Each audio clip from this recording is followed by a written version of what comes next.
এবার কোনো রেখা দেখাচ্ছে এখান থেকে, অনেক সময় এই রেখাগুলো থাকে না। আপনারা দেখবেন কিছু সরু সরু রেখা এভাবে এখান থেকে এখানে দেখছে, এখানে হাতে দেখবেন খুব সরু সরু রেখা দেখবেন হাতের একদম এরকম একাধিক রেখা এভাবে দৃষ্টি বিনিময় করছে। এগুলো অতীব শুভ রেখা, এগুলোকেও আপনারা ধ্যান রাখবেন। শুধু আমাদের যে মূল বড় বড় বড় যে রেখাগুলো আছে সেগুলোকে খেয়াল করলে হবে না, আপনার ছোট ছোট কিছু রেখা আছে যেগুলো দেখাচ্ছে আপনার বুধের থেকে রেখাটা কোন দিকে দেখছে, দেখা যাচ্ছে বুধ থেকে রেখাগুলো বারবার গিয়ে এখানে শনিকে দৃষ্টি বিনিময় করছে। ছোট ছোট রেখা, এগুলো খুব সরু রেখা।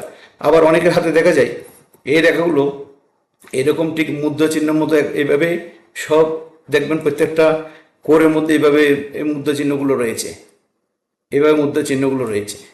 তো এই ধরনের চিহ্ন থাকলে বা হাতের আঙ্গুলের এই কোরগুলোতে দেখবেন এইভাবে ঠিক এইভাবে থাকবে, এইটা তো এইভাবে থাকবে, রবির আঙ্গুলও থাকবে।